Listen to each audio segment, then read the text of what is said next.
Hello friends, आपका मेरे YouTube channel पर स्वागत है। आज मैं 10th क्लास का जाति धर्म और लैंगिक जो समस्याएं हैं वो चैप्टर करवाने जा रही हूँ। पहले हम इस चैप्टर के नाम से इसका अर्थ समझेंगे और फिर क्वेश्चनों के माध्यम से इस पूरे चैप्टर को समझेंगे। जाति धर्म और लैंगिक मसले। तो जाति क्या है? तो दो प्रकार की जातियाँ पाई जाती हैं। एक उच्च जाति होती है, दूसरी हमारी क्या होती है, निम्न जाति होती है।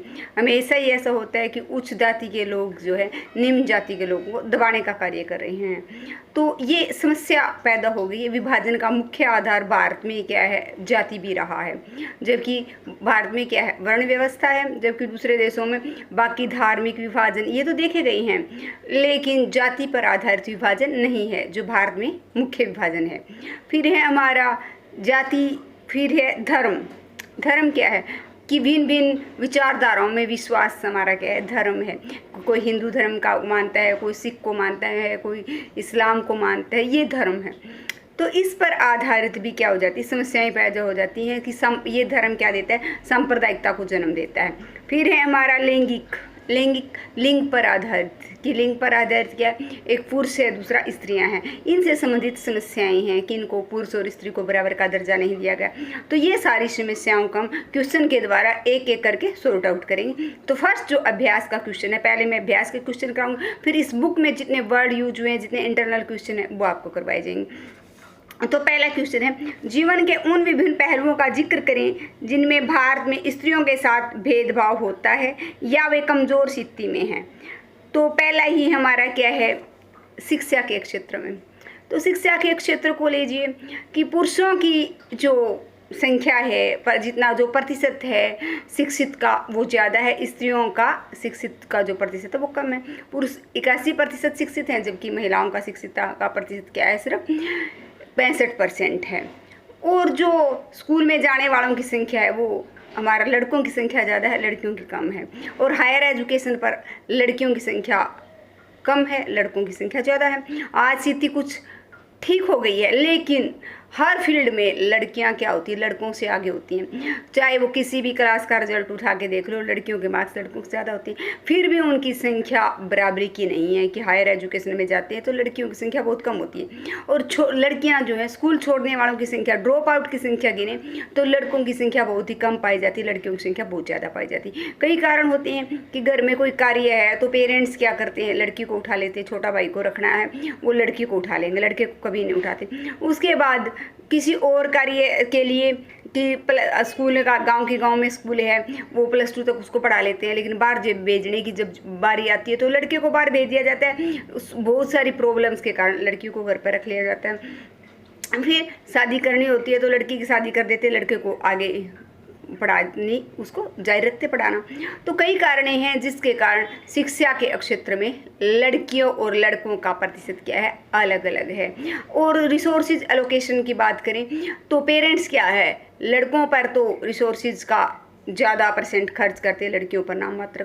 मान लो कोई ऐसे कोर्सेज हैं जिन पर बहुत ज़्यादा 3 या 4 लाख खर्च आता है, कभी भी पेरेंट्स लड़कियों पर वो नहीं खर्च करते, क्योंकि वो सोचते हैं लड़की पराया है, वो अपने ससुराल चल जाएगी, लड़का उन्हीं का अपने घर पर रहेगा।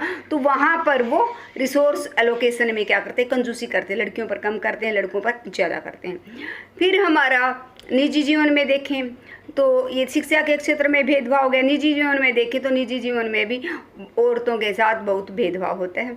निजी जीवन में हमारा उनके साथ मारपीट, हिंसा, दहेज प्रथा, ये सारी समस्याओं का उनको क्या करना पड़ता है, सामना करना पड़ता है। इसके अलावा एक स्त्री है और एक पुरुष है, दोनों ही क्या करते हैं, सर्विस में हैं, दोनों ही एक जॉब पर हैं, दोनों टीचर्स हैं। लेकिन घर आकर पुरुष क्या करता है, वो सारा दिन रेस्ट करता है, लेकिन औरत को घर आने के बावजूद भी स्कूल में वही सेम काम करके आए हैं, सेम पोस्ट पर हैं, घर आने के बाद वो घर का सारा काम करती है। तो यहाँ भी उसके साथ क्या है, भेदभाव है, क्योंकि हमारे मन में क्या बना लिया, हमने एक धारणा बना ली कि स्त्रियों का कार्य गृह कार्य संभालना है और आदमी का बाहर का कार्य है। लेकिन उस धारणा को हम जो हमने बनाई हुई है, पहले से एक परिकल्पना बना ली है माइंड में, हम उसको चेंज नहीं कर पा रहे। हम ये नहीं कर पा रहे कि स्त्रियाँ जब घर से बाहर निकलने लगी तो उनका काम घर के अंदर कहाँ रहा, वो बाहर का काम करती हैं तो फिर घर के काम में पुरुष को हाथ बटाना चाहिए। तो ऐसा नहीं है, वहाँ भी औरतों के साथ क्या होता है, भेदभाव होता है। फिर समाज के तौर पर सामाजिक जीवन में देख लें, सामाजिक जीवन में भी हर व्यक्ति की इच्छा होती है कि लड़की पैदा ना हो, लड़का पैदा हो। वहाँ भी क्या किया जाता है, जो लिंग अनुपात है, शिशु लिंग अनुपात, वो बहुत गड़बड़ाया हुआ है। शिशु लिंग अनुपात का मतलब क्या है, 1000 लड़कों के पीछे कितनी लड़कियों का जन्म होता है, तो वो काफ़ी गड़बड़ में है। 927 से लेकर वो 800 तक है किसी राज्य में, तो ये काफ़ी गड़बड़ाया हुआ है। सिर्फ केरल एक ऐसा राज्य है जहाँ लड़कियों की संख्या लड़कों की संख्या से ज़्यादा है, बाकी हर स्टेट में लड़कों की संख्या ज़्यादा है, लड़कियों की संख्या कम है। तो ये भेदभाव का ही तो कारण है कि लोग क्या करवा लेते हैं, अबॉर्शन करवा लेते हैं, लड़की है तो गर्भ में उसको मरवा दिया जाता है। तो ये सारे क्या होते हैं, औरत के साथ आज भी भेदभाव होते हैं।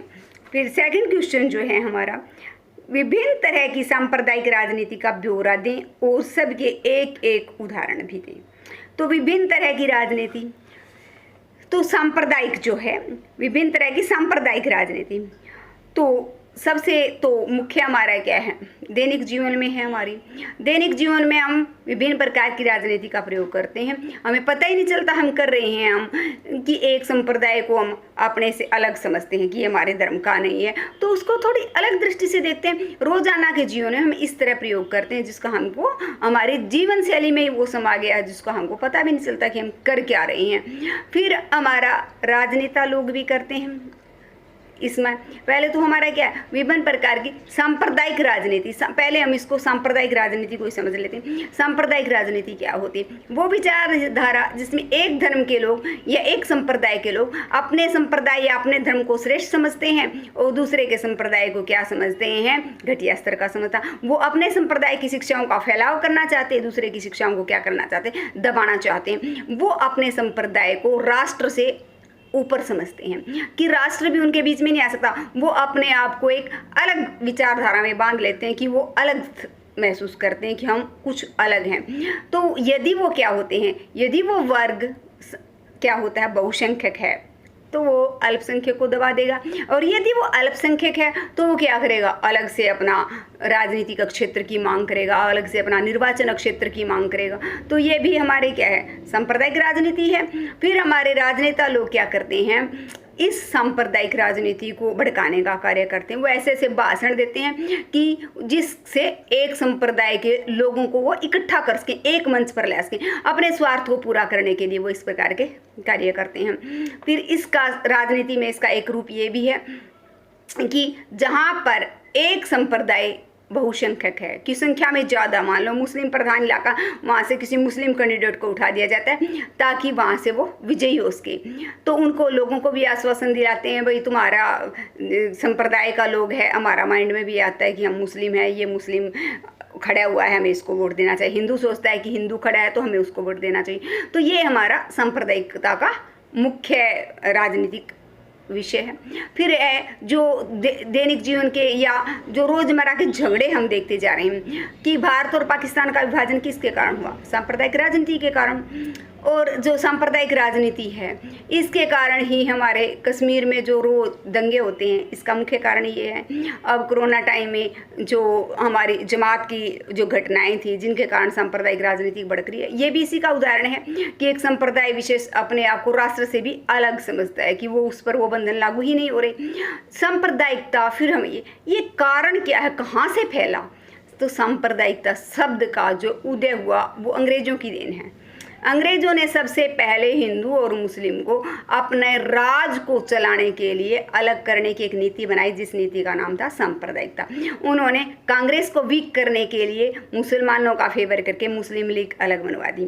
तो ज़्यादा लंबे समय तक राज करने के लिए डिवाइड एंड रूल की नीति किसके आधार पर अपनाई, उन्होंने सांप्रदायिकता के आधार पर अपनाई, जो आज जिसका जो बिगड़ा हुआ रूप है, जो भयानक रूप है, ये हम देखते जा रहे हैं कि जगह जगह एक संप्रदाय के लोग दूसरे संप्रदाय के लोगों को मारने पर क्या हो जाए, उतारू हो जाते हैं।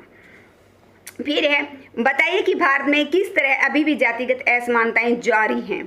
तो हाँ, भारत में जो जातिगत असमानताएं हैं इसका में कोई संदेह नहीं कि धीरे धीरे कम हो रही हैं, क्योंकि बहुत सारे आंदोलन चले हैं जिसके कारण फिर हमारे शिक्षा का फैलाव हो गया कि लोगों की समझ में आ गया कि जाति कोई मायने नहीं रखती, मानवता सबसे बड़ा धर्म है। लेकिन उसके बावजूद भी बहुत सारी जातिगत असमानताएं आज भी भारत में विद्यमान। सबसे पहले हम विवाह के क्षेत्र में देखें, आज भी कोई भी व्यक्ति अंतरजातीय विवाह नहीं करना चाहता। हम यही चाहते हैं कि हमारी जाति का लड़का है तो हमारी जाति की लड़की होनी चाहिए। हम अपने बच्चे को ये अलो ही नहीं कर पाते कि वो दूसरी जाति में विवाह करे, क्योंकि हम दूसरी जाति को क्या देखते हैं, नीचे दृष्टिकोण से देखते हैं। एक उच्च जो जाति का लड़का या लड़की है वो निम्न जाति के लड़का लड़की से शादी कर लेता है, तो रोज मरा के उदाहरण हम देखने को आते हैं, अखबारों में आता है कि लड़के को मार दिया या लड़की को मार दिया या घर से निकाल दिया। तो ये हमारा क्या दिखाता है, ये हमें दिखाता है कि आज भी हमारे देश में क्या है, जातिगत असमानताएं आज भी हम सहन नहीं कर पाते कि हमारा लड़का या लड़की किसी दूसरी जाति में विवाह करे।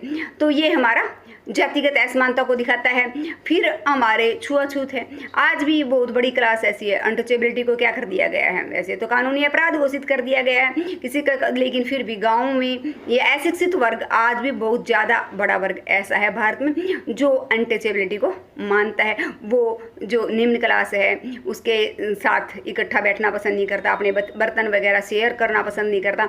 तो बहुत सारे क्षेत्र ऐसे हैं जिनमें हमारा क्या है, ये जो है चलता है कि हमारे छुआछूत चलती है।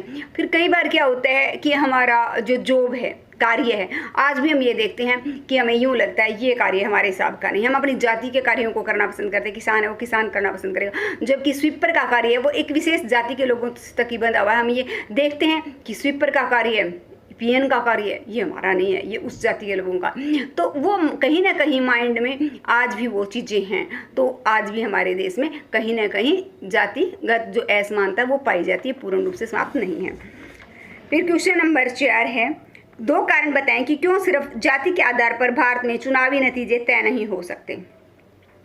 तो हाँ, ये तो ठीक है कि चुनाव में जाति एक महत्वपूर्ण रोल अदा करती है कि लोग जो बहुसंख्यक जाति है उसको, मान लो जाट प्रधान इलाका है तो उसमें से जाट जाति का उठा देंगे, वाल्मीकि प्रधान है तो वाल्मीकि का, और वहाँ नतीजे काफ़ी हद तक प्रभावित भी होते हैं। लेकिन ये नहीं कह सकते कि टोटली वही व्यक्ति जीतेगा जिस जो वहाँ पर बहुसंख्यक में है, नहीं। कई बार ऐसा होता है कि वो व्यक्ति भी जीत जाता है जो वहाँ पर बहुसंख्यक वर्ग नहीं है।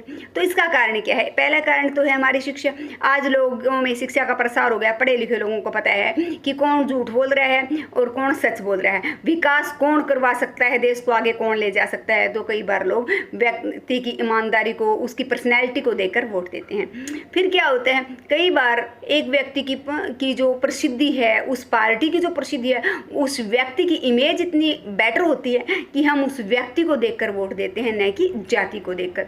फिर तीसरा कारण ये है कि व्यक्ति किसी जाति के बंधन में नहीं बंधा होता, बल्कि वो क्या होता है, किसी पार्टी के बंधन में बंधा। मान लो कोई भाजपा की पार्टी से लिंक रखता है और वहाँ किसी दूसरी पार्टी से उसी की जाति का, कांग्रेस पार्टी से उसी की जाति का वोटर जो है, नेता जो है वो खड़ा है, तो वो उसको वोट नहीं देगा, बल्कि किसको प्रेफर करेगा, अपनी पार्टी को वोट देना प्रेफर करेगा। तो इन कारणों से सिर्फ जाति ही एक फैक्टर हम लेके चले, वो फैक्टर इनफ नहीं है।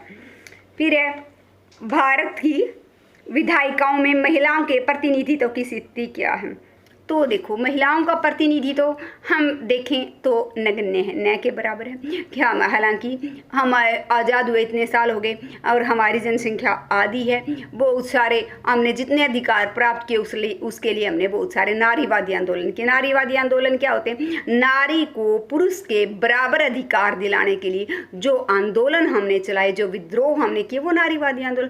उसके कारण हमें कुछ अधिकार तो मिल गए, ठीक है, वोट डालने का अधिकार मिल गया, जॉब करने का मिलेगा, बराबरी का वेतन पाने का अधिकार मिलेगा, लेकिन फिर भी विधायिकाओं में हमें आज भी पुरुष के बराबर अधिकार नहीं मिले हैं। संसद में जो विजयी महिलाएं वो मुश्किल से 10% जा पाती हैं, तो संसद में हमारा 10% है, और राज्य की जो विधानसभाएं हैं वहाँ 5% से कम भी 5% तक रह जाती हैं महिलाएं।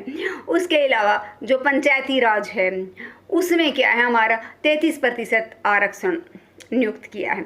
लेकिन माना कि यहाँ हमारा, वहाँ हमने गोल अचीव कर लिया, हम 33% होगी, नहीं, वहाँ भी वर्चस्व किसका रहता है, पुरुष का रहता है। महिलाएं सरपंच हो जाओ, नगर पालिका पे जिला पार्षद बन जाओ, कुछ भी खड़ी हो जाओ, लेकिन दबदबा किसका रहता है, पुरुष का रहता है। वो सिर्फ सिग्नेचर करने तक सीमित है, जो डिसीजन लेता है वो उसका हस्बैंड है, उसी को लेने होते हैं। तो पुरुष प्रधान समाज है, तो वहाँ पर भी क्या है, महिलाओं का रोल न के बराबर ही है। पंचायती राज में पुरुष का वर्चस्व रहता है, उसी के अकॉर्डिंग डिसीजन लिए जाते हैं। फिर है हमारा किन्हीं दो संवैधानिक प्रावधानों का उल्लेख करें जो भारत को धर्मनिरपेक्ष बताते हैं। तो किन्हीं दो संवैधानिक संविधान में लिखे हुए, संवैधानिक क्या होते हैं, जो संविधान के अनुसार बताए गए प्रावधानों का उल्लेख करें, धर्मनिरपेक्ष देश बनाते हैं। धर्मनिरपेक्ष देश कौन होता है? वो देश जिसका अपना कोई धर्म नहीं होता, जो सभी धर्मों को क्या देता है, बराबर की अहमियत देता है, उस देश को हम क्या कहते हैं, धर्मनिरपेक्ष कहते हैं। तो हाँ, भारत के इसमें भी कई संवैधानिक प्रावधान है। संविधान के अनुसार भारत किसी भी धर्म को मानने की अनुमति देता है। भारत कहता है कोई भी व्यक्ति किसी भी धर्म को मान सकता है, अपनी शिक्षाओं का प्रचार प्रसार कर सकता है, अपने तरीके से अपने धर्म का फैलाव कर सकता है, कोई मंदिर में जाए, मस्जिद में पूजा पाठ करना चाहे, वो हर पद्धति अपने तरीके से अपना सकता है। फिर भारत एक धर्मनिरपेक्ष शब्द का प्रयोग करता है, तो भारत का अपना कोई धर्म नहीं है, राज्य का कोई धर्म नहीं है। जिस प्रकार से हमारा क्या है, पाकिस्तान में है, श्रीनगर में है, ब्रिटेन में है, इनका राज्य का अपना धर्म है, लेकिन भारत का कोई भी अपना धर्म नहीं है। वहाँ हर व्यक्ति को क्या है, पूर्ण समानता है कि कोई भी व्यक्ति कोई सा भी धर्म अपना सकता है। तो ये हमारे मुख्य रूप से क्या थे, अभ्यास के प्रश्न थे। तो नेक्स्ट लेक्चर में जो इसके इंटरनल टर्म और इंटरनल क्वेश्चन है मैं आपको वो करवाऊंगी। तो फ्रेंड्स, यदि आपको मेरी वीडियो पसंद आई हो तो मेरे चैनल को सब्सक्राइब कीजिए, वीडियो को लाइक कीजिए, शेयर कीजिए एंड कमेंट कीजिए।